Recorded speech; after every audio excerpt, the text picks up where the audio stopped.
Okay, so Donna, you can go ahead. Okay. Good afternoon and welcome. I'm Donna Verna, and our subject today is addressing mental health needs during a time of social isolation. In this unprecedented time of social distancing and shifting rules of what is and is not all right, the world may seem out of balance and social norms skewed. In the mental health community, which is all of us after all, uncertainty causes stress and anxiety. Executive Director Amy Olson and I have invited Dr. Anna McCarthy to speak on that topic today. Dr. McCarthy completed her BA and MA in psychology, graduating at the top of her class at Cal State Long Beach, and completed her PhD in clinical psychology at University of Houston. She has worked extensively in the VA Long Beach Health Care System. Her work was featured on the Emmy Award-winning TV show Intervention, and she is the advisory board chair for the Orange County chapter of Stand Up for Kids, a national nonprofit organization with a mission to end homelessness in the U.S. In addition to her private practice, Dr. McCarthy is co-founder and clinical director of the Mental Health Collective, a residential treatment program located in Newport Beach, California. Welcome, Dr. McCarthy. The time is now yours. Thank you so much. Good afternoon, everybody. So yes, today I'm going to be talking about addressing mental health needs in this very unusual time that we're in. And I do welcome your questions. So please type them in the question box and I will get to them as I can. Hold on one moment as we just get ourselves set up and then we will get going.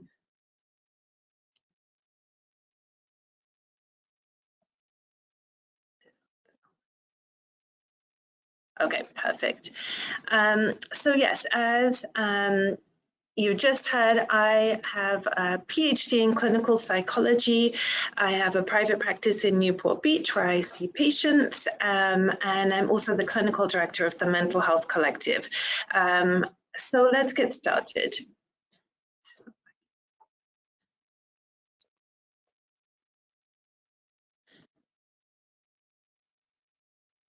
One moment.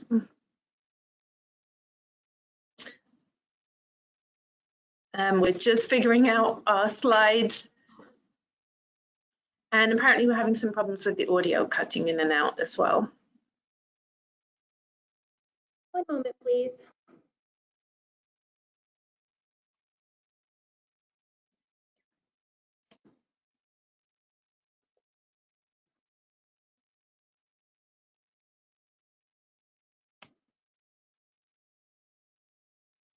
Okay, so let's get going. Sorry about that. And please let me know if the audio's not functioning properly. Please just type it in the question box and we'll get it addressed as quickly as we can. So as we all are very, very aware, you know, we are in a mandate to socially distance so that we can stop the transmission of COVID-19. And actually there is really good evidence globally that has worked very well to flatten the curve of transmission. The problem with that plan is that social distancing and social isolation are not great for mental illness. You know, human beings as a species are a social species, and when we're isolated, we tend to have a decline in our mental health. So some concerns I've written here that you can see on this slide, that I do actually predict that pre-existing mental illnesses run the risk of being exacerbated by current social isolation, that I do expect anxiety disorders to be on the increase, depressive disorders to be on the increase, substance use disorders to be on the increase. Suicides, I was just told by somebody in your organization today that one of your clients already killed themselves as a result of the stress that they're experiencing from COVID-19, which is obviously really tragic. There's also evidence showing that domestic violence is on the increase. apparently calls to domestic violence hotlines have increased substantially. And then, of course, all forms of child abuse are on the increase as well, which is pretty tragic. What I'm going to do is review just signs and symptoms of anxiety, depression, and substance abuse, so you can be aware not only for your clients, but for yourself. I'm then going to talk about creating a care plan so that you and your clients can stay well during this really unusual time. Then I'm going to give you some resources. So there are national resources to help you or your clients, family members who might be struggling during this time of social distancing. And in the meantime, I will definitely be keeping up with questions as best as I can. Quick question, so will the slides be available after the webinar? Yes, they will. And this is also being recorded and will go on your website so that you can come back and listen to it at any point. Okay, so symptoms of generalized anxiety disorder, and I'll point out that generalized anxiety disorder is just one form of anxiety. We have social anxiety, we have specific phobias, we have panic disorder, but generalized anxiety disorder actually is basically the common cold of mental health issues. Here you can see the signs and symptoms. So it's defined as having excessive anxiety that somebody really struggles to manage, occurring more days than not for at least 6 months. So the person I would diagnose with generalized anxiety disorder has difficulty controlling their worries, feels restless inside and on edge, probably has difficulty sitting still. It's the person that are constantly tapping their fingers and twiddling their hair and pacing up and down. Anxiety is wearing to the system, and so someone with generalized anxiety might be complaining of being easily fatigued, difficulty concentrating, difficulty with sleeping, difficulty with tension. That could be neck pain, that could be back pain, that could be having stomach aches. Irritability is also a part of generalized anxiety disorder. Now, I put here a statistic for you that over 6 million people, this is pre-COVID data, so over 6 million people in the United States of America are diagnosed with generalized anxiety disorder. Generalized anxiety disorder is a clinical illness that we also have sub-threshold anxiety. This is probably the anxiety that you and I are experiencing at this point.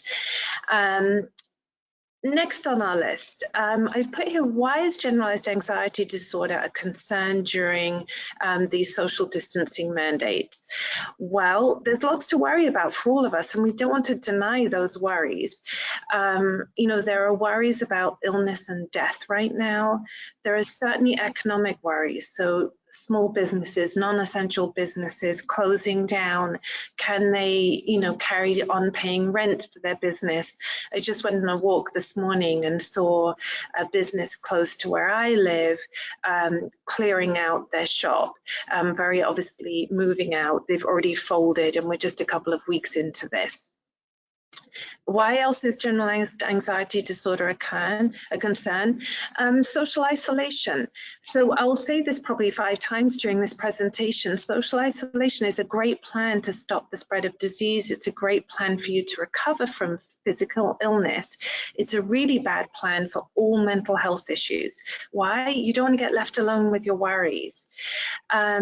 In addition, we're being flooded. I don't know that we can open a newspaper or a magazine or turn on the TV or listen to the radio without just constant saturation about COVID-19.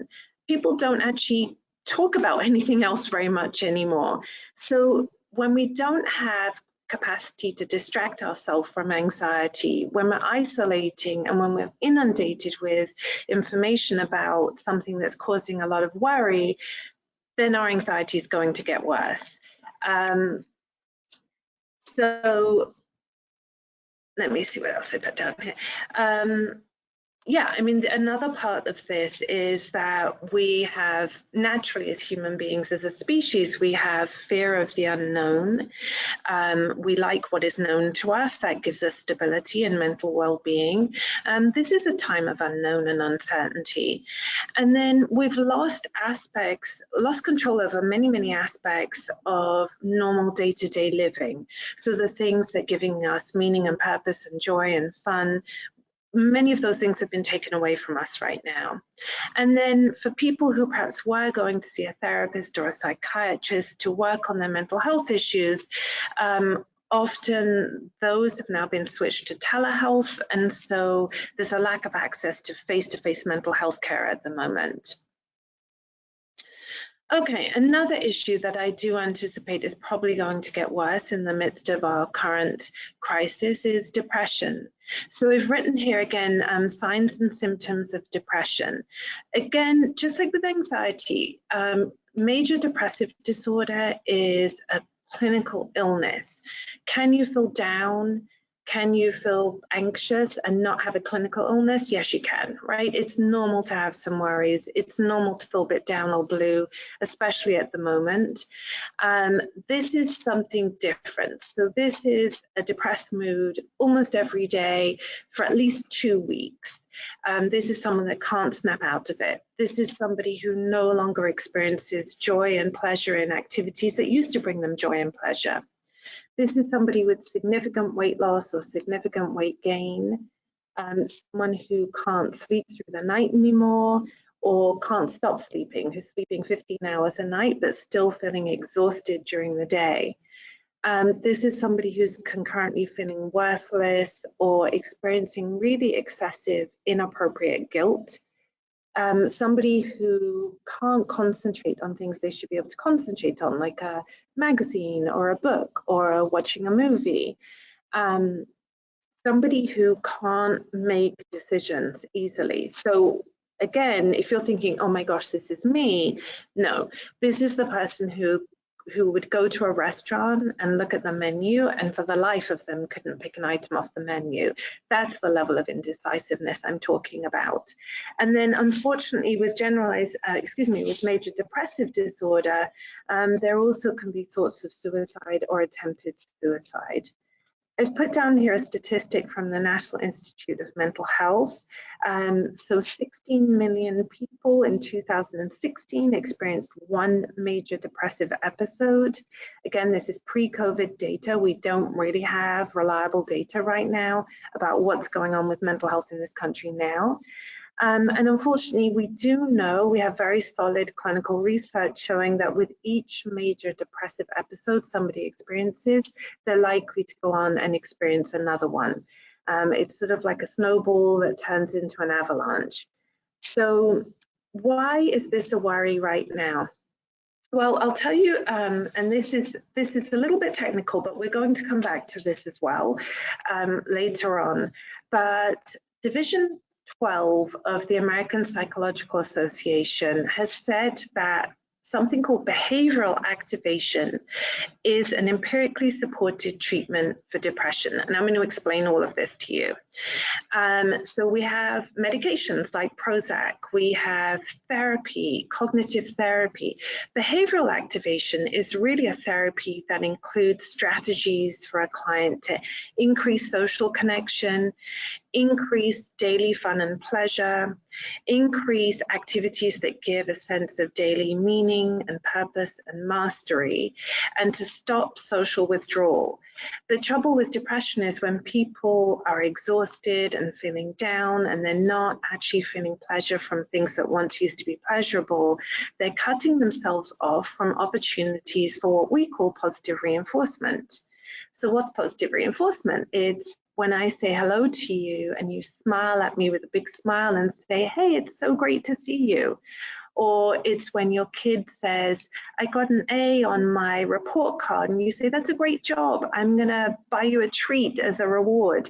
Positive reinforcement is any outcome for our behavior that increases the likelihood that we're going to repeat that behavior. So behavioral activation is a really fancy term for staying socially connected, doing things that give you a sense of fun, giving you a sense of meaning and purpose and pleasure. So this has been shown in research to be its own standalone treatment for depression. Well, now think about social distancing.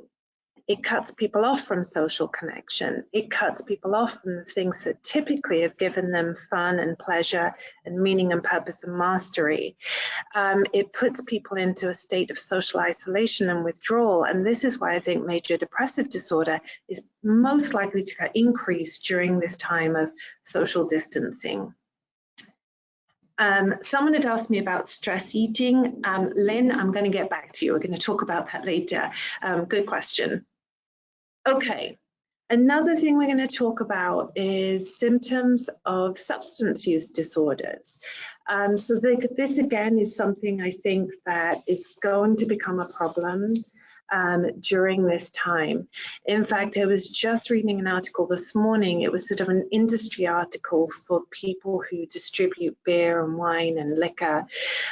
They were saying that even though bars are shut down and cafes are shut down and restaurants are shut down right now, one distributor had seen a 300 to 500% increase in demands for alcohol during this time. So you can see here I've written out the signs and symptoms of a substance use disorder. So this could be alcohol, this could be marijuana, this could be prescription pill abuse, pain medication abuse, cocaine abuse, heroin. So the idea is that the substance is taken in larger amounts over longer periods of time than was intended. There are efforts to cut down on substances, but they're not successful. There's a great deal of time trying to get the substance, use the substance, and then recovering from the substance. So this is a person addicted to methamphetamine who is trying to find a drug dealer. They then are up for 3 days straight because they've used their drug. Then they're ill afterwards when they're withdrawing from their drug, is making them non-productive for days on end. Craving or strong desire to use a substance.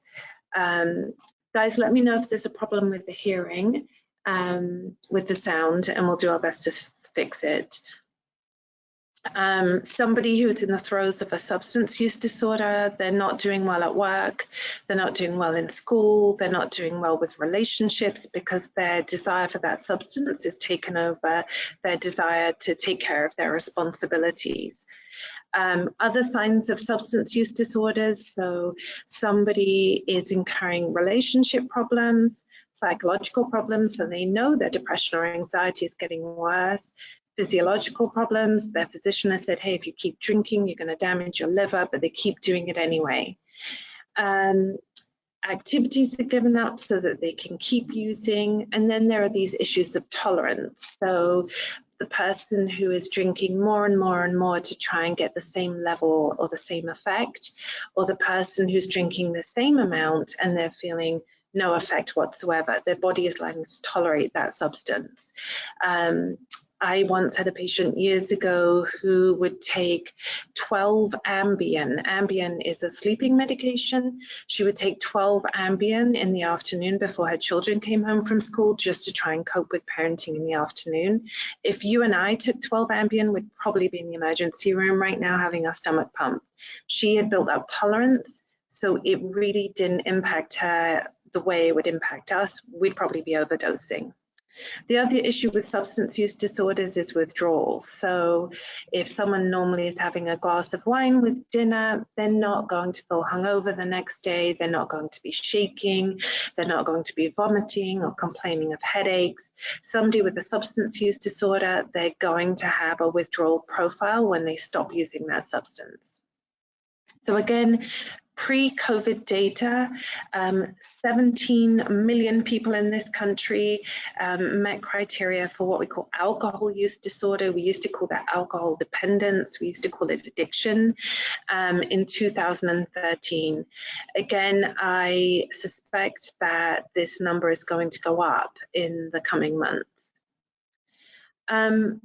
why substance use disorders are a concern during COVID-19. Well, here's a fun fact for all of us. Under duress, we all tend to revert back to more primitive forms of coping. Unfortunately, that just is a fact. It's true for me, for you. When we're really stressed out, we tend not to be doing the best for ourselves. We tend to go backwards a little bit. There's already evidence, because flights are shut down, traveling shut down, social distancing mandates are in place, that people are stockpiling drugs. So there have been articles about this already. People are buying drugs in large quantities because they don't want to run out. I was talking to an interior decorator who is currently decorating a very expensive house in Beverly Hills up in Los Angeles.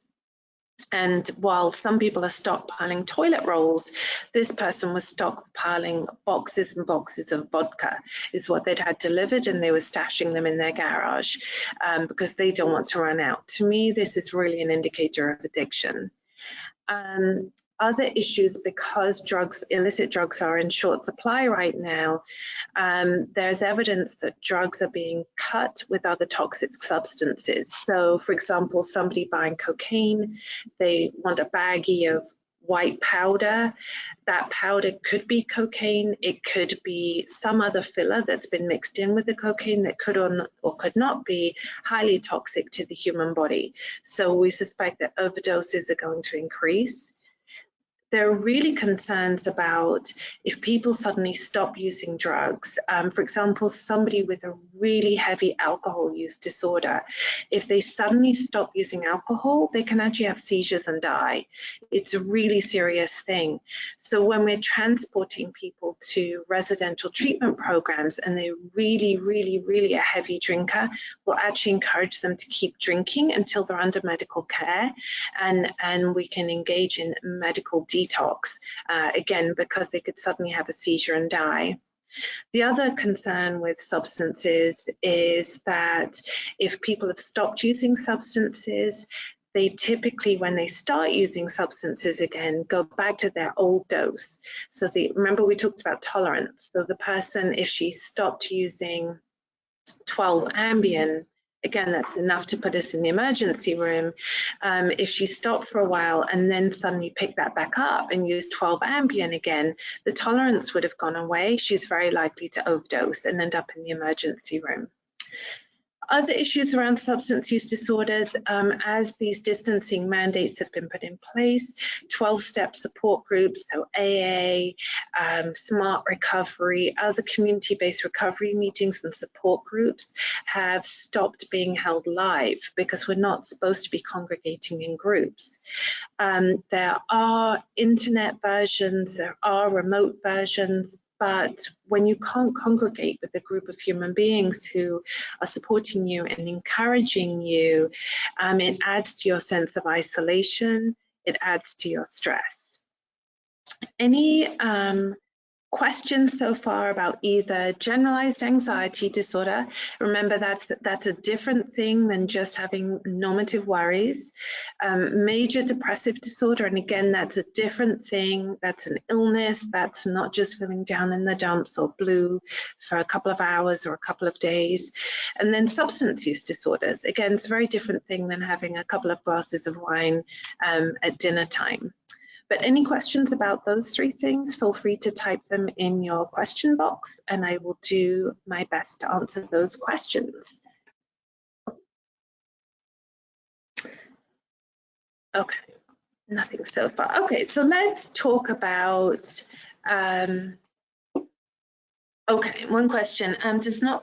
Does not being live include using apps like Zoom for gatherings? Catherine had asked this question. So yes and no.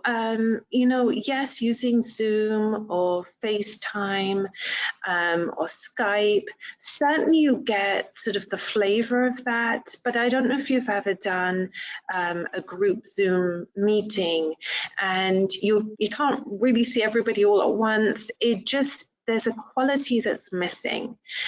When you're meeting face to face with people, so much of your communication is nonverbal. It's somebody giving you a pat on the back or a smile or a warm handshake or giving you a hug. That gets lost in Zoom meetings, certainly in texts and phone calls and emails.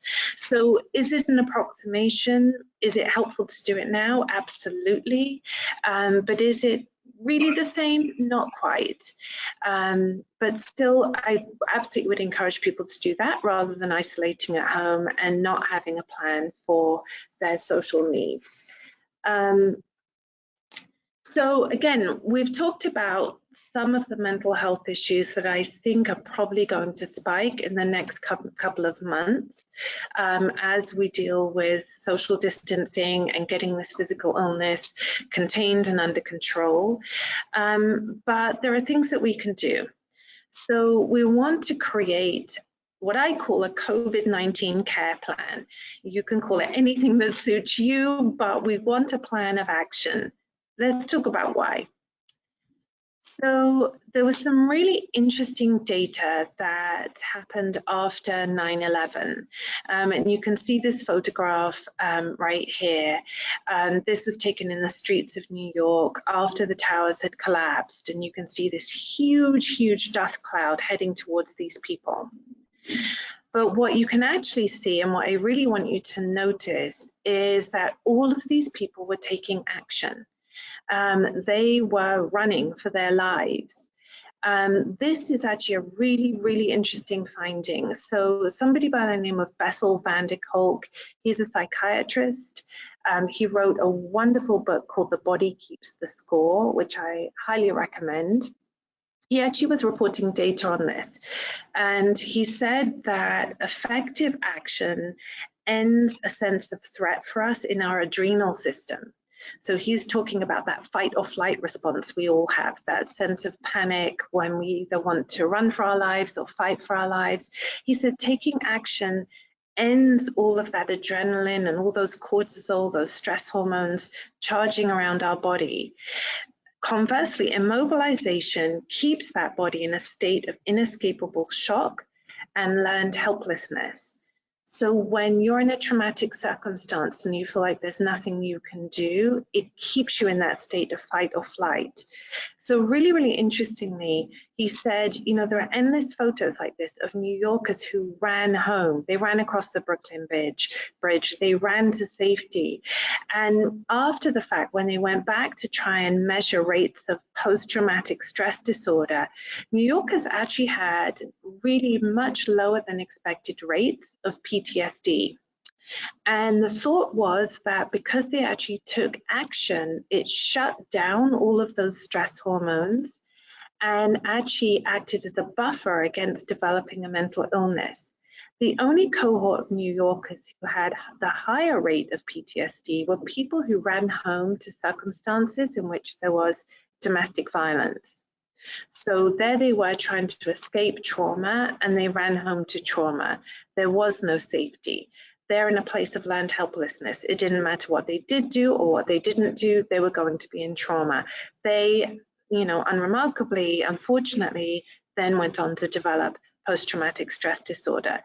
So this 9/11 data really speaks to us about the importance of having an action plan. So let's talk about our action plan for managing COVID-19. So on the basis of what I've just told you, there are some very clear don'ts, okay? Sitting at home, drinking, smoking marijuana, abusing prescription pills is a bad plan. So here's what goes on when you abuse drugs, because drugs really ultimately are a neurotoxin. Our body doesn't like them. That's why our speech gets slurred and we stumble and we fall over and we say things that don't make sense because our brain is getting impacted by substances. So drugs, what they do is basically shut down the really smart part of your brain, your frontal lobe, and what they do is really exacerbate the emotional part of your brain, which we call the limbic system. So this is a bad plan. Why would we want to shut down our smarts and increase our emotions when we're already feeling stressed and emotional? So stay away from illegal substances and abusing prescription pills. I also really, really encourage you to limit news watching. Firstly, it's much better to read news than to watch it. The images that you're seeing on your screen when you're watching your evening news are really evocative. They tend to be upsetting and dramatic. You know, news companies, news organizations want ratings. And so they're showing you graphics that are upsetting. Instead of watching the news, try and read the news. I also want you to consider that there really is no new substantial news at the moment. There is statistics, but they're not substantially different than yesterday's statistics. We don't yet have a vaccine. We will, but we don't yet. We don't yet have antivirals that are working. We will, but we don't yet. So really consider how frequently you're actually choosing to read or watch the news. You also have to bear in mind the statistics that are being presented to you. So in addition to scary images, you're being given statistics about death rates, illness rates and death rates. What you're not really getting a lot of is wellness rates and survival rates. So for example, I just read some research that was some data that just came from China. And amongst the over 80s, 80-year-olds in China, the survival rate was, let me calculate in my head, I'm really bad mathematician, the death rate was 14%. So actually, most over 80-year-olds in China who got COVID-19 survived, but still the death rate was presented instead of the survival rate. And it sounds subtle, but it really makes a difference to our brain and to our emotions when we're being told death rates and illness rates as opposed to survival rates. Something else I really think that you need to avoid is focusing on what you've lost and focusing on what you cannot currently do. There's no doubt in my mind that when we focus on those things, we're going to just increase our distress. You know, some losses are huge and substantial. I just read that 3.3 million people filed for unemployment last week. That is huge, substantial, life-changing loss. I'm not suggesting those people don't ever think about that circumstance. Of course, that is front and center of their mind. But if it's things like, you know, I was going to travel abroad, now I can't go on holiday, or I'd planned a family reunion, it got cancelled. Yes, acknowledge it, but don't dwell on it. It's not going to really help you right now. Think instead about what you can do. What can you plan for in the future? Something else, so this is going back to a question about stress eating. Here it is, Lynn. Avoid stress eating. So lots of people are homebound, lying on the sofa, watching excessive television, which, by the way, has been shown in research to actually ultimately cause dysphoria, so mild depression, rather than euphoria, mild joy. So limit the TV time. But here's the reality for us. Under duress, and we are all under duress right now, our immune system tends to get compromised. We tend to be less likely to be able to fight off colds and flus and things like that. So we want to actually feed our body really high nutritional content foods, power foods, blueberries, salmon, kale, really healthy foods, because our immune system's already a little bit compromised right now because we're stressed. So we want to be able to boost our immune system with really good nutrients so that we can fend off illnesses. So empty calories, not really your friend from a mental health standpoint, not really your friend from a physical health standpoint. So see if you can just be mindful of that. Okay, so enough of what we shouldn't be doing. Let's talk about what we can do.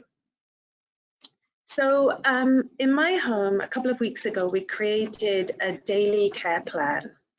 And I'm going to talk about some key ingredients for that.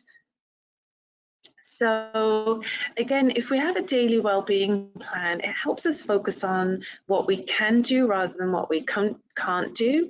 And it creates certainty in a time of actually enormous uncertainty. This is your action plan. So your care plan should include daily exercise, daily activities that give you joy and fun and pleasure, daily activities that give you a sense of meaning and purpose and mastery. Why? Do you remember we talked about the American Psychological Association and them saying that behavioral activation is a standalone effective treatment for depression? Okay, so it's as powerful medicine for mild to moderate depression as therapy is and medications are. Okay, so these things are like nutrients for your brain, medicine for your brain. We need to make sure we're doing them every day. We also need daily socialization. Remember why? Because we are not a socially isolated species. We're not lone wolves. We're actually a pack animal. Human beings like to live in tribes, in communes, in herds. We need daily socialization. We've talked about getting good nutrition in our body to help boost our immune system and to help with stress reduction and help us fight off physical diseases was what we're all trying to do at this point. And then think about novelty. Our brains like novelty. They don't really like repetition very much. They really like novelty. So figure out creative ways to create novelty for yourself on a daily basis. And then lastly, but not least, I would say, see if you can set a radical goal for yourself. And we're going to go through each of these, but I want you to really think about your COVID-19 care plan, not only thinking about it, but make sure you write it down and stick it somewhere prominent and do it every day. We can have brilliant thoughts, but we need to turn them into action as well. Any questions so far about do's and don'ts for COVID-19? No? Okay. Okay, so let's talk about daily exercise. Lots of options here, okay? So yes, you can't go to the gym and you can't go to your swimming pool, and there are lots of can'ts, but there are lots of cans as well. You can run, you can walk, you can bike, stroll, rollerblade, skate outside, if your doctor said it's okay to do that, and if you can maintain a 6-foot distance at least from everybody else. There are tons of options on YouTube. So if going outside is really not an option for you, either you're not living in a neighborhood that's particularly conducive to that, or the streets are crowded, then that's okay. Then do your exercise indoors. So YouTube is an option. There are lots of gyms and studios that have also actually put together online classes. So I was speaking to some friends of mine. One had done a Pilates class, another had done a restorative yoga class online. You can just do Google searches and come up with plenty of free or low-cost options that you can do at home. For the younger members of us, you probably already know TikTok, which is a dance app. That's a fun way to get some exercise. There are also other apps like Nike Run Club. You can download that app.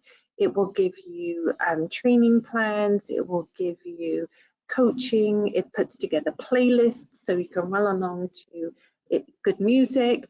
Again, I mean, there are probably 1,000 other options. I don't know, but do incorporate daily exercise into your COVID care plan. It's really, really important. As long as your doctor said you're okay to do it, and as long as you can maintain a safe distance from other people. The Guardian newspaper is a British newspaper that I read every day. And one of the things they said I really loved was, you know, the single most important thing is don't wait until you feel like it. Wait long enough and you'll never feel like it. Isn't that true, right? So this is not about your emotions driving your choices. This is about doing what you need, not what you want. Sometimes there's a difference, right? So we need daily exercise. We need movement. We as a species are hunter-gatherers. We need to be able to incorporate some of that. We may want to lie on our sofa and watch movies and eat potato chips, but that's not really what we need to get through COVID-19 social isolation mandates. Interesting research for you. There's a professor at Cal State Long Beach who did some really solid research showing that just going for a brisk 10-minute walk, so 5 minutes out of your house, 5 minutes back to your house, a brisk 10-minute walk can improve your mood state for up to 2 to 3 hours after the fact. So exercise is about physical health, but it's also about your mental health. Really important that you get some plan in place. For those of you who have seen the videos from, I think, France and from Italy, I love them. They're people doing marathons on their balconies because they were not allowed out of their houses, and they wanted to prove the point that we can get fit anywhere and we can stay fit anywhere. We don't need to go to a gym. You know, we don't need a swimming pool. We can do it at home. We can get creative. Pick up a can of beans and use it as a weight and do some bicep work. Get creative. It's really, really good for your mental health. Okay. Another part of your daily COVID care plan has got to be these activities that give you joy and fun and pleasure. So I've named a ton here, but again, think about the activities that really suit you and your value system. But make sure you put them into your plan. And remember, you're actually going to write this plan down and post it somewhere prominent. So I've thought a lot about, again, what can we do? We can't go to the movies, we can't go to dinner, we can't have weekends away at hotels, you know, we can't go and lie by the swimming pool, we can't do that. Okay, we know that, but what can we do? There are lots of old-fashioned ways to have fun that we could start to revisit. So things like doing jigsaw puzzles or playing Scrabble or Monopoly or playing poker at home. You know, you think about old-fashioned like movies from the 50s and people are dancing in their living room to a record player. Put some music on and learn a dance in your living room. You could probably get some guidance from YouTube. There are a ton of online social games where you can connect to other people. So things like Word with Friends or Trivia Crack, these are apps that you can download. They're probably good for your brain and for keeping, you know, your IQ going, but they also give you social interaction. I was reading that I think both an Italian and a French chef were setting up an online platform where you could cook a new recipe with them. I think one was doing sort of a basic home cooking and the other one was saying, okay, here are the three ingredients tonight. Maybe it's chicken, carrot, and onion. Cook a recipe and then report back. I thought they were both really clever ways to sort of challenge yourself. It's actually going to be really rewarding to cook a new recipe. It could be really healthy and it could get you socially engaged. So again, look online, see what's available to you. Take this time, if you have more time, you know, all the time that you used to spend commuting to and from work, take this time to actually take care of yourself. When was the last time you had to take you got to take a bubble bath or do a face mask or paint your fingernails or your toenails? I know I'm appealing to the women in the audience rather than the men, but again, think about these things. All the things you said, oh gosh, if I had that time, I would love to do it. Think about incorporating those into your daily activity plan. Because again, if you're not commuting to work, you do have a little more time on your hands. Think about things like picking up the guitar that's been collecting dust in your closet for the last 25 years. You probably played it when you were younger. Can you play it again? There are online apps where you can teach yourself to play the piano or another musical instrument. Arts and crafts activities. So, you know, we could still use Amazon.com or another delivery service to get them delivered up to our door, so that we can start to teach ourselves maybe a new art skill or a new craft activity. And then things like watching an old favorite TV show or an old favorite movie. Again, there's really solid data showing that excessive television watching tends to tank our mood state rather than lift it up. But some TV watching or some movie watching actually can really boost our mood state. If we're doing it for 12 hours, we're probably not going to feel good. If we're doing it for a couple of hours, it could really boost our mood state. And then for those of you that have pets at home, obviously playing with a pet can be really, really helpful. There is a ton of research again on the mental health benefits of having pets, having animals to play with. So, you know, we even bring them into locked psychiatric wards. We sometimes bring them into hospitals because they actually aid in mental health recovery and physical recovery. And then if you have access to it, you know, hugs and affection go a long way in creating good hormones in our body, anti-stress hormones, helping relieve stress and helping bring a sense of joy and fun to our lives. So again, these were just some ideas. There are probably 2,000, 200,000 ideas out there. What are your ideas for daily joy, fun, and pleasure? Create some and make sure you're breaking up your day by including these. Okay, use the resources that you have, put it on your daily list and make sure that this is top of mind for you. It's a really good medicine for you. It's a really good antidote to stress. Okay. Daily activities that give you a sense of meaning and purpose and mastery. Also really, really important. Remember that data from the American Psychological Association.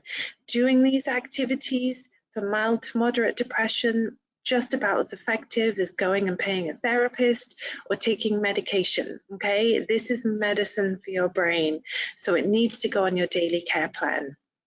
So many of you are already working from home. Hopefully your work gives you a sense of meaning and purpose. It gives you a sense of accomplishment and mastery. Many of our children are doing online classes from home, and university students are also studying from home. Hopefully they're having that same effect. Other ways, though, to find meaning and purpose and mastery. How about learning a foreign language? There's a fabulous app, if you don't already know it, it's called Duolingo.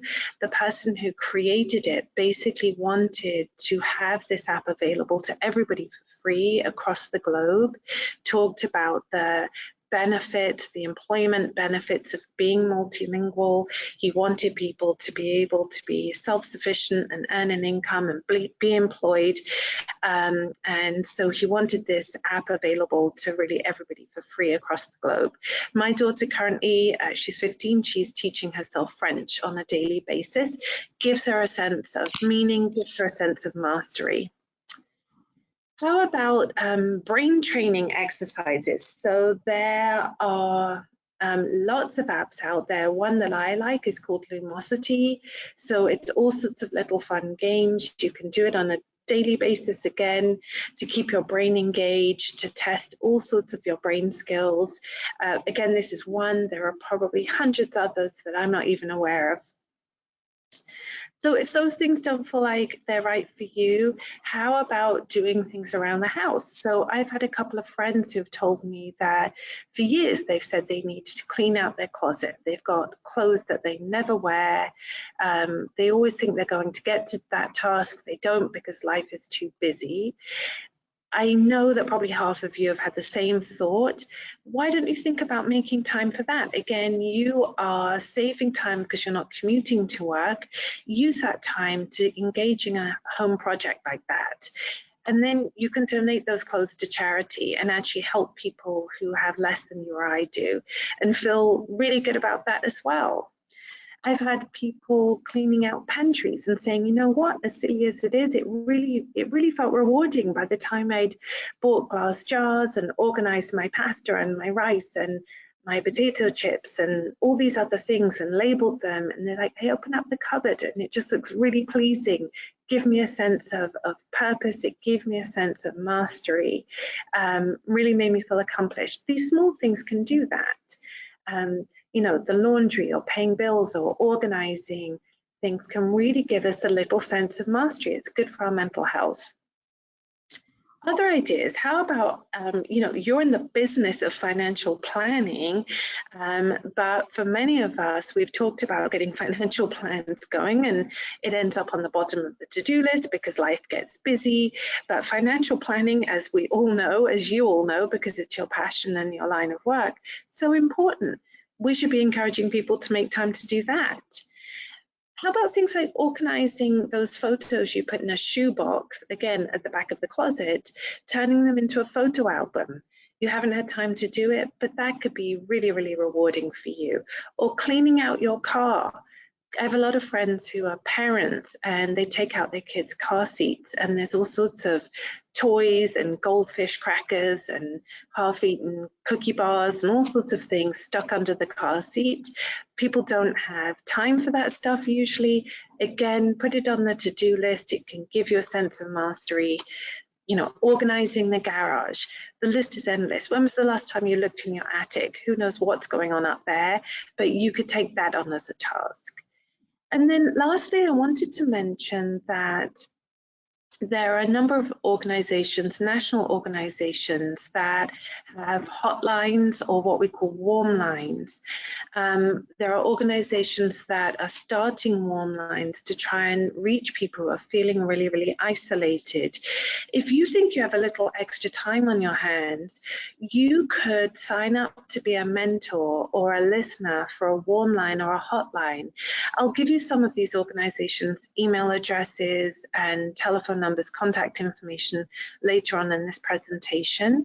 But for me, I think that giving back is one of the greatest ways to create a sense of meaning and purpose in my life. If you have a little bit of extra time, you're feeling socially isolated, think about a way that you could give back to a charity, to somebody who actually may be in a worse position than you are. So we've talked about exercise, we've talked about meaning, purpose, mastery, we've talked about joy and fun. Again, don't just think about these things. I hope that many of you have pulled out a piece of paper and you are designing your COVID-19 care plan, your daily care plan as we're speaking. And again, there are so many different options that I wouldn't have even thought of. I'd love to find a way for us to actually exchange information about care plans. I think it would be a wonderful thing to do and to keep each other accountable to make sure we're actually doing these things. Okay, let's talk about socialization. So remember, we talked about human beings are a social species. There's no doubt that we are. We're not lone wolves. We don't thrive that way. There's actually tragic research looking at the impact of solitary confinement on inmates in our penal system. And really all the research says that irrespective of an inmate's starting point with their mental health, leaves them in solitary confinement, their mental health tanks. People who have been functioning quite well become suicidal. People who have been quite lucid become psychotic. Again, if you look at extreme cases of social isolation, we don't do well as a species. We're not designed to live that way. So here we are with social distancing mandates. It doesn't mean we don't need to socialize. Let's get creative.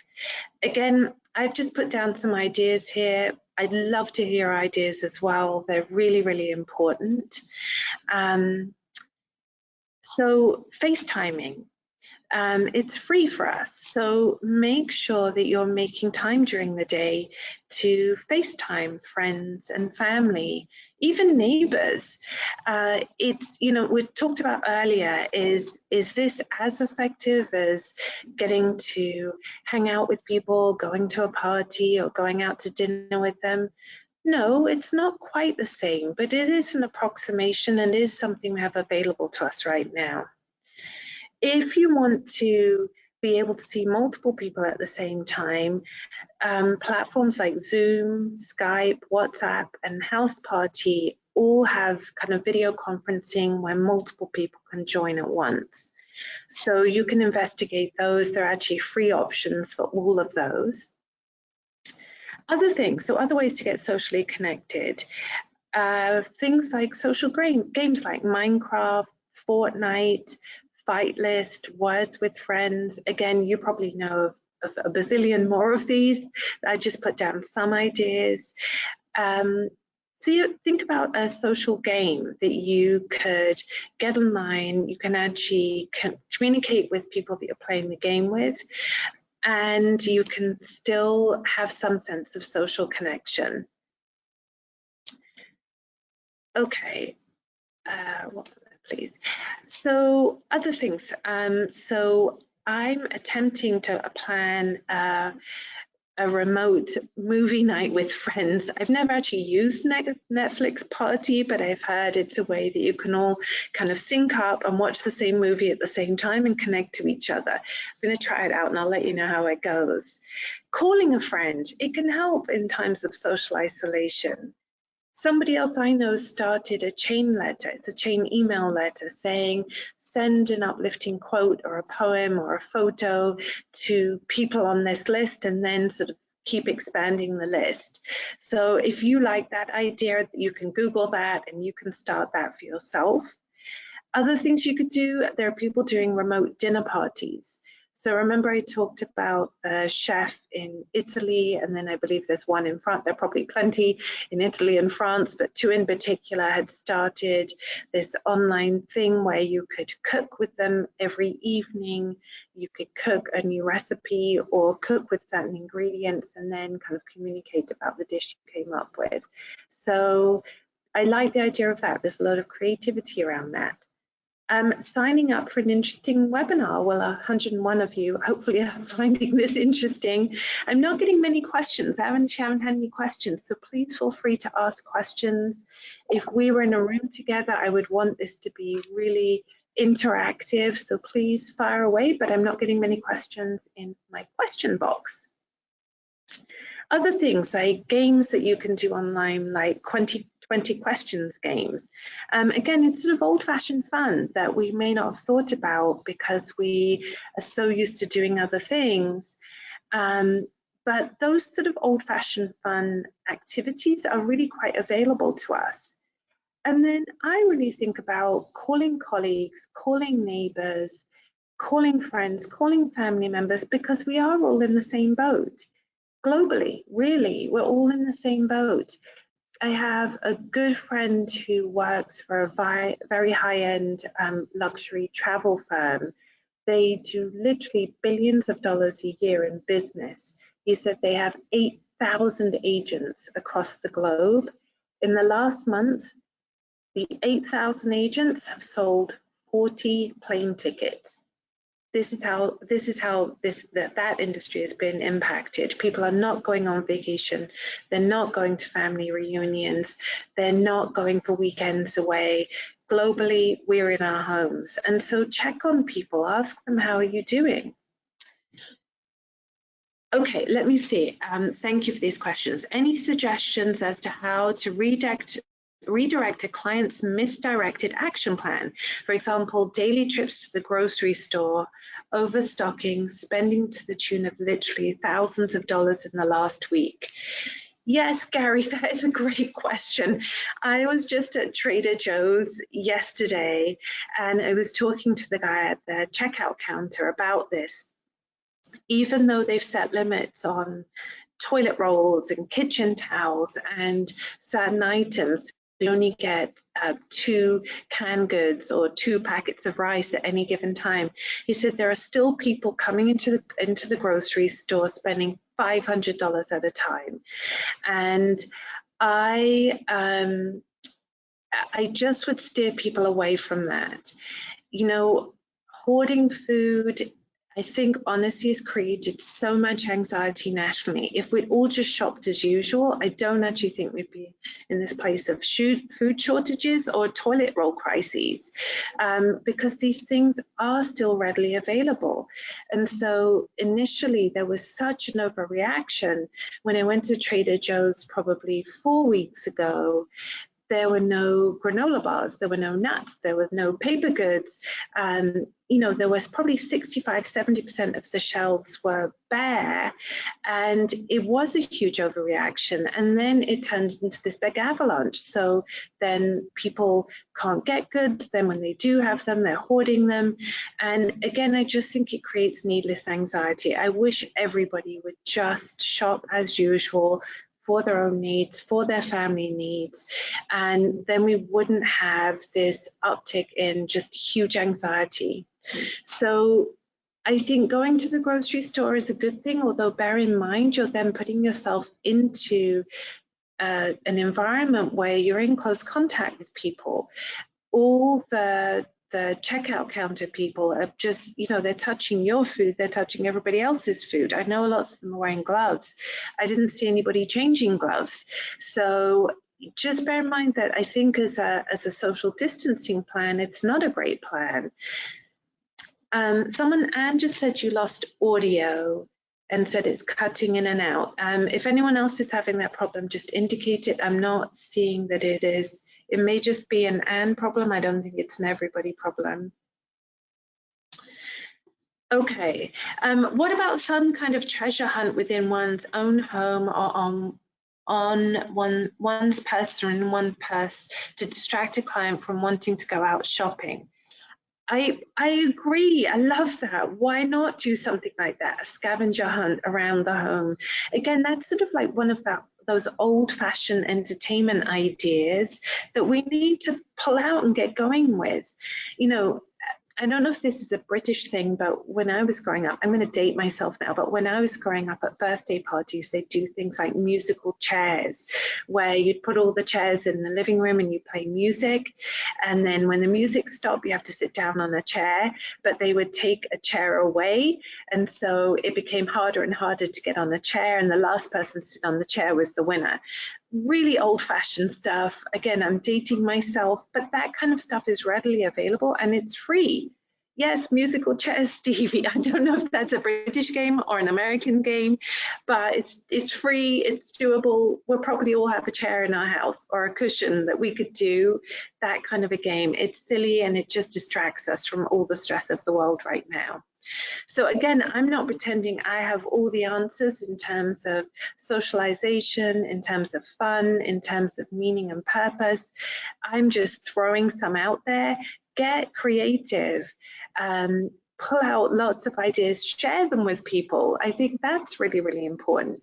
You might have an amazing idea for one of these categories we've talked about that none of us have thought of. I'd love to find a platform so that we could share this information. Okay, any suggestions on dealing with someone who identifies themselves as a prepper that seems to find purpose on the hoarding and negativity and focused on what's bad as opposed to what's looking for what's good and positive? Thomas, I mean, that's just really, really important, right? If we focus on what's bad, we know we're going to create mental distress. If we focus on what's good, what we think about really impacts the way we feel. We're going to impact our emotional state. We're going to impact our physiological, our sense of well-being and our energy level. We're actually going to talk about that a little bit further down the line in this presentation. But do we want to be prepared? Yes, I mean, we all would like some toilet roll and we'd like some food. Are we at a place of national crisis where we can't access those things? I don't think so. Again, the guy at Trader Joe's said that actually all of the people who create these goods and distribute these goods have sort of upped their process of their meeting needs. So the last couple of times I've gone to the grocery store, I've actually been amazed at how well the stores have been stocked with goods. So, preparedness is a good thing, but focusing on negativity and obsessing on it, it's really not going to help our mental health. Okay. Oops, I can't seem to move this down. Let's see here.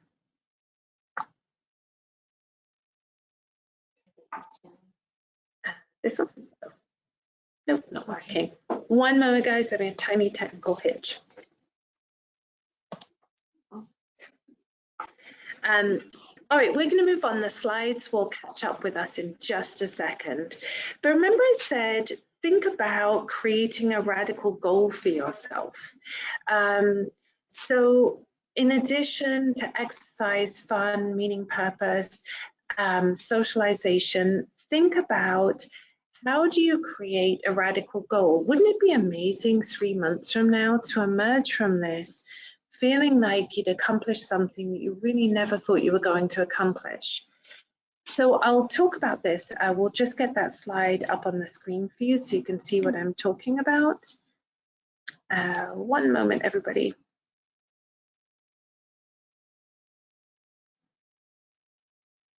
Okay, there we go. So I was really thinking about this for myself. So if we think about a 3-month plan, now I don't have magic information that you don't have. I'm just setting a 3-month plan in my head. You know, if you look at the incidence of this disease and then sort of flattening the curve, and the fact that we are now getting testing materials, people are working on medicines, and eventually we'll be working on vaccinations, I'm thinking at least 3 months. Again, am I the expert on this? Absolutely not. That's just the plan I've got in my head. Somebody told me that they thought they'd be back dining at their favorite restaurant in 2 weeks. I said, I really don't think so. I know somebody mentioned they thought we'd all be out and about for Easter and celebrating Easter at churches. I don't think so. Let's think about 3-month plan, and then we'll take it from there as new information pops up. But think about, could you do something amazing in the next 3 months, because you may have a little bit more time on your hands? Could you use Duolingo and become fluent in a language you've always wanted to speak?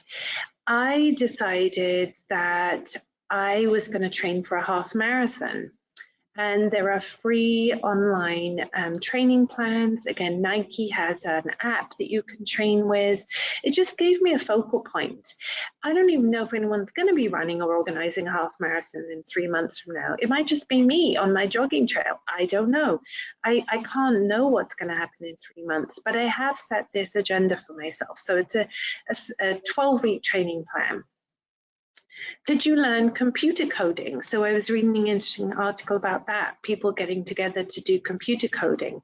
That wouldn't be for me. I'm really technologically a cave woman. I'm not very good at that stuff, but maybe that really sparks an interest in you. Could you complete a really complicated new recipe or learn a really complicated new dance routine? Like I said, could you connect to a charity? If we think we're in need, people less fortunate than us, they're all in need. I, as the person introduced me mentioned, I donate my time to a national nonprofit organization called Stand Up for Kids. Their mission is to end child homelessness. Can you think of a population much more vulnerable right now in America than homeless children? So if you have time on your hands, maybe get involved with a new charity. Organize your household, your garage, your attics, your cellar, your cupboards. You could feel really good about that. I put down here very randomly, could you teach your pet 10 new tricks? Maybe that would be really rewarding. Again, think about something radical you could do. The sky's the limit. There are probably 200,000 options out there that I haven't thought of, where you could set an agenda for yourself and really have a sense of accomplishment in 12 weeks' time. Okay, let's see. Okay, so we're going to move on. Setting a radical goal for yourself. So again, I hope that while we've been speaking, you've actually been taking out a piece of paper, writing some ideas for your COVID care plan, your daily COVID well-being plan. But I also think we can have a wish list, because eventually this, like all other illnesses, like all other wars, will come to an end. And so actually right now we're going to do a little exercise. I want you to shut your eyes and put down your phones, put down your pens, put down your paper. And we'll be doing this just for a couple of minutes. So I'll do this with you, but I want you to actually plant your feet on the floor, put your hands in your lap, close your eyes just for a couple of minutes, give yourself a break from today, take a slow, deep breath, and just clear your mind. Okay, just let go of your to-do list, your stress list, let go of everything. Just focus on taking a slow, deep breath all the way down to your belly button. And then very gently and slowly exhaling as and when it suits you. And then keeping your eyes closed, I want you to visualize walking into a kitchen. It could be your kitchen at home. It could be a kitchen of your imagination. But imagine walking into that kitchen. You're the only person there. No one else gets to be there, just you. And imagine walking towards the refrigerator and opening up the fridge door. And as you do that, the light comes on and you can feel the cold air from the refrigerator. And I want you to imagine that your fridge is empty, except for one lemon sitting on the shelf in your fridge. I want you to imagine reaching into the fridge and pulling out the lemon and closing the fridge door. So now imagine holding the cold lemon in your hand and then placing that lemon on the cutting board on the kitchen counter and slicing the lemon into 2 halves. And as you do that, I want you to imagine the juice of the lemon trickling onto the cutting board. I want you to imagine the aroma. Can you start to imagine the smell of the lemon? And then I want you to imagine taking 1/2 of the lemon and again cutting it into 2 pieces. So again, as you do that, you can imagine the juice spurting out from the lemon and the waft of the lemon citrus smell. And then I want you to imagine bringing the lemon up to your nostrils so that now you can really smell the lemony smell. It's sweet and a little bit sour. And then I want you to imagine bringing that cold lemon to your lips. So now you can feel the flesh of the lemon on your lips. And then I want you to imagine opening up your mouth and squeezing the lemon into your mouth so the cold lemon juice runs across your tongue. And you can feel it running, trickling down the sides of your tongue and your mouth. And then imagine the taste of that lemon juice. So it's cold, a little bit tart, a little bit sweet. Imagine that as you swallow the lemon juice as it's trickling down your throat. Let's try that one more time. So imagine picking up the other quarter of the lemon and squeezing the juice into your mouth. Again, imagine the coldness and the flavor of the lemon, the sharpness of the citrusy and the sweetness. How does it feel when it's on your tongue? Or if it trickles down to the side of your mouth? How does it feel as you swallow the lemon juice? And then whenever you're ready, I want you to take a huge deep breath in and exhale everything out. We'll do one more just because we're all stressed. Huge deep breath in all the way down to your belly button. And then exhale everything out. And then whenever it suits you, gently open your eyes. Did anyone observe anything as they were engaging in that exercise? Any emotions like disgust or pleasure or any physical sensations? If you observed anything while you're doing that exercise, I want you to just type it in your questions box. I'm curious to see what people noticed.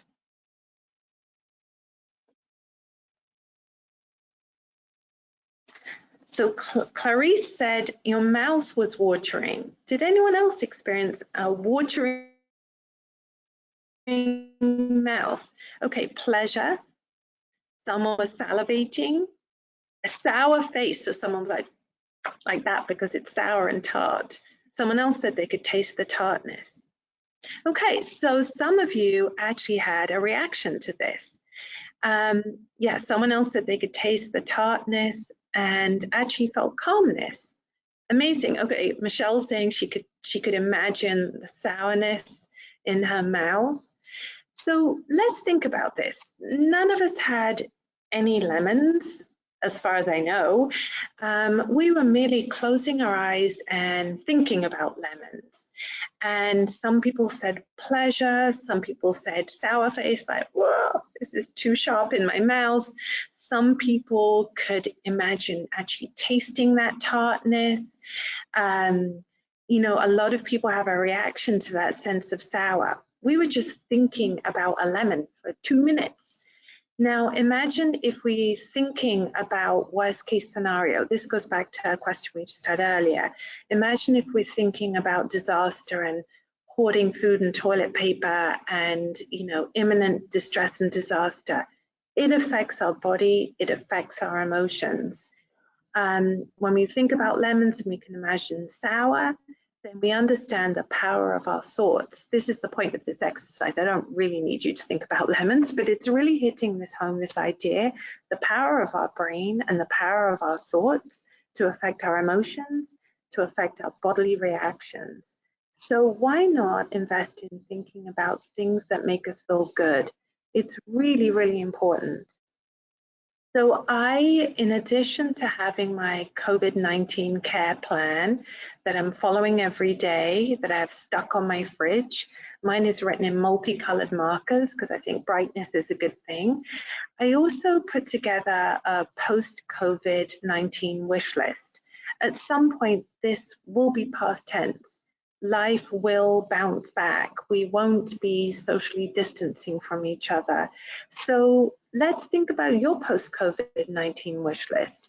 Again, I've put a ton of ideas here for things that you could think about to put on your wish list. They could be little things like, do you have an aspiration for your work or your career, like a little assignment you want to get done, or something you've always been interested in? Did you want to go and see the Olympics in Tokyo in 2021, or your local baseball team or basketball team?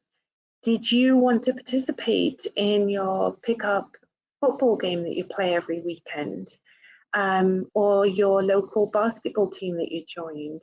We could have little aspirations. We can also have bigger aspirations. So I've put down here just, again, a bunch of ideas. You've probably got a million other amazing ideas.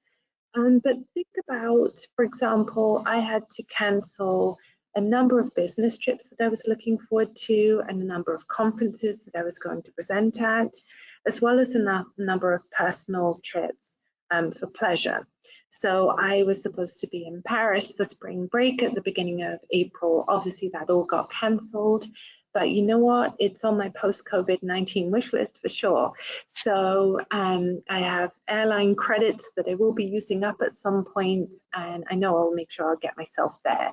So think about, again, a post-COVID-19 wish list.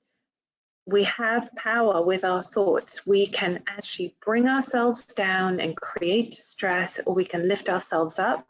Let's make a choice to lift ourselves up. Okay, Michelle had asked, I live alone and need accountability. Do I have some ideas about that and about motivation? Yeah, Michelle, that's really important, right?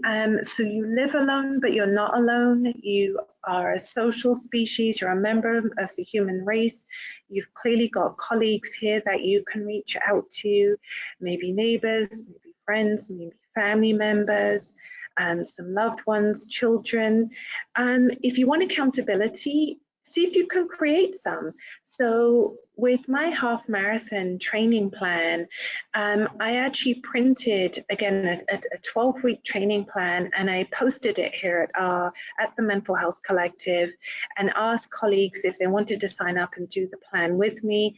Every time we do a workout, we highlight it, and we're keeping each other accountable, we're encouraging each other. Doesn't have to be perfect, it's okay, I'm sure we'll skip workouts here or there, but it's helped us sort of get motivated, and things like that are really, really helpful. So is there somebody that you can pair up with and say, you know, I have some COVID care plan ideas, I bet you do too, let's check in with each other to make sure we're doing those things every day. you know, again, I don't know if there's a resource through this organization to create a platform where we can keep each other accountable, or we can post our COVID care plan or our COVID-19 wish list, our post-COVID-19 wish list. It would be great actually to be able to see those, because again, I'm really curious about your amazing ideas. I know you've got tons of them, but make sure you do them. Action plans don't work if we just talk about them. We've actually got to do them every day. So again, we've got to think about it's sometimes what we need versus sometimes what we want. Do we need to exercise? We do. It's good for our mental health. Remember, just a brief 10-minute walk can improve our mood state for up to 2 to 3 hours after the fact. Do we always want to go for a walk if it's raining outside, or we're tired, or we're stressed? Probably not, but let's go with the what we need plan. It's going to help us in the long run. Okay, I've put here a number of resources for you, for your family, but also for your clients. You know, it just was really so sad to hear at the beginning of this webinar that someone said they already knew someone who had committed suicide as a result of COVID-19. We don't want that at all. We're not alone. There are resources for us. We can pull together and get through this. So ultimately, if you know someone who is in the midst of an acute psychiatric emergency, they're saying, I actually want to kill myself, I really intend on doing it today, call 911, go to your local emergency room. Obviously, being in an emergency room right now, it's not a great plan, because we may have somebody there with COVID, we may have somebody there, you know, we're going to be in close quarters with people. But if it's a life or death thing and someone's saying, I'm actually at risk of imminently harm myself, go to the emergency room, call 911, take action. There's actually evidence to show that getting somebody through intense suicidal thoughts, even for 10 or 15 minutes, can help those thoughts die away and help them float away. So if you think somebody's really at risk of harming themselves, do take action. I mentioned that 12-step meetings are not really happening, you know, at churches, at you know, community meeting halls, you know, at yacht clubs, on the beach, wherever they typically take place. But they are happening online. I have colleagues that are attending virtual 12-step meetings, so I've put a resource there for you. The Substance Abuse and Mental Health Services Administration also can be really, really helpful. The National Alliance on Mental Illness, NAMI, this is one of these organizations where they do have a warm line. So again, it's sort of a free chat line where you can call somebody and say, you know, I'm feeling really desperate, I'm feeling really depressed, really anxious. There'll be somebody there who can talk to you. I live in Orange County, south of Los Angeles, so I've put the telephone number for the Orange County warm line for NAMI. But if you go to NAMI.org, you can find a telephone number for a warm line literally all over the country. So 2 things about this. One, it's a resource if you're feeling really just stressed and isolated and you want someone to talk to. But the other is, remember we talked about maybe donating some time to a charity. You could actually find out about whether NAMI is accepting people to be recipients of those calls, so to be taking those warm line phone calls. I have a colleague who does this. I don't know if they're now doing it remotely because things have changed day to day, but if you would like to give back, maybe you want to be somebody who takes those warm line phone calls and says, yes, I will be a voice, you know, of compassion for you. I will listen to you. I will support you when you're in a time of need. So it's a great way to give back. Other resources, I mentioned tragically that there's already this just awful data coming in that rates of domestic violence are going up, rates of child abuse are going up. I suspect that suicide potentially could be on the rise as well. These are really 3 important telephone numbers, 3 important organizations.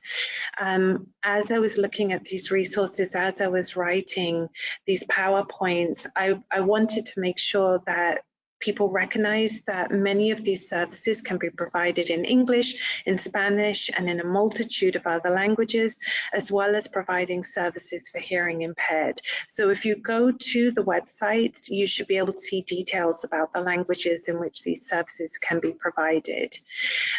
Check in on people, okay? So, you know, unfortunately, when schools are shut, people are working from home, stress is just at a national high level.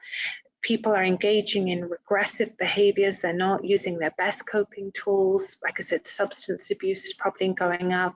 Mental health is on the decline. To me, it is a tragedy to think that children are stuck at home with people who are hurting them, that we have partners who are stuck at home with people that are abusing them. Check in on people and just ask them, how are you doing? Be a source of support for people who really could be in very bad predicaments right now. So again, just as a recap, you will get these slides. They will be posted on your website and a recording of this meeting. Please reach out to me. So I want to be a resource. So there are two hats that I wear professionally. One is as a licensed clinical psychologist with a private practice here in Newport Beach in California. I am still seeing people in my office as long as they are not physically unwell and haven't been exposed. They don't have a temperature. I also offer remote virtual services via Zoom and other platforms. My other hat is as the clinical director of the Mental Health Collective. So we are a residential treatment program for primary mental health issues. Again, I'm happy to be a resource for you. So if you have a client who is in mental health crisis, if you have a family member, if you yourself feel like, you know, I'm really struggling and I can't contain this, I'm really not quite sure what to do, you have my contact information here. I'm happy to help you to get resources for you in your local hometown to kind of point you in the right direction. So again, we're not alone. Please do reach out. One other thing, so I wanted to talk to you a little bit about, I'm not sure how many of you know this person, but he, I think, is one of the most impressive human beings I've ever learned about. His name was Viktor Frankl. He wrote a book that I think everybody should read called Man's Search for Meaning. Viktor Frankl was a psychiatrist in Europe prior to World War II. He was Jewish, and he and his wife were sent to concentration camps. He survived 4 concentration camps, including Auschwitz, during World War II. Tragically, his wife did not, but as a result of his experiences, he wrote this book called Man's Search for Meaning, and went on to resume psychiatry after World War II and to develop a whole therapy around the importance of meaning for us. So I wanted to actually give you 2 quotes of his. So again, he was in a concentration camp in the dire circumstances, and he said, everything can be taken from a man but one thing, the last of human freedoms, and that is to choose one's attitude in any given set of circumstances, to choose one's own way. And he gives countless examples of choices he made as he survived, just in horrendous circumstances that enabled him to survive.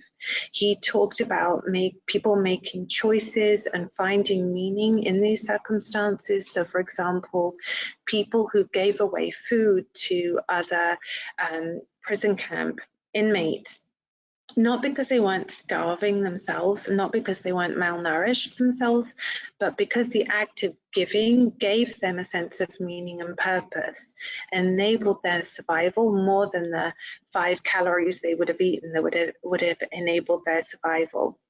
Another quote that he wrote that I absolutely love, that I hope we can all think about during this COVID-19 social isolation time, is this quote. He says, between stimulus and response, there's a space. And in that space is our power to choose our response. And in our response lies our growth and freedom. It's really a beautiful quote when you think about it. His stimulus was Auschwitz. And he said, you know, but still I can choose my response. I can take a moment to think of my response and think of a response that allows me to feel a sense of growth and freedom. He talks about a moment where he was watching, I think, a bird just drinking in a puddle of water and just focusing on that bird. And that was his response that allowed growth and freedom. He talked about being forced marched through the snow, freezing cold temperatures to go and do forced labor under awful, awful circumstances, and watching people dying around him and being beaten. And he said, you know, on this march, I chose to imagine my wife. He didn't know his wife was dead at the time, but she was pregnant. And he said, so she came on this march with me, and all I thought about was her and my unborn child. Now, I've often thought I have no idea how I would do if I were in Viktor Frankl's position in Auschwitz. Thank goodness I'm not. But think about these quotes. They're powerful medicine, right? We have a stimulus going on right now that none of us have ever dealt with. We still have the power to choose our response. So make sure you choose responses that only increase your mental health and well-being, increase social connection, increase your sense of meaning and purpose, joy and fun, mastery. Think about a time when COVID will be past tense, not present tense. Put together a wish list, and beyond everything, I just hope you all stay well, lead your best lives. I'm here if I can help in any way. Thank you so much for letting me conduct this webinar this afternoon. I wish you all the best. Bye-bye.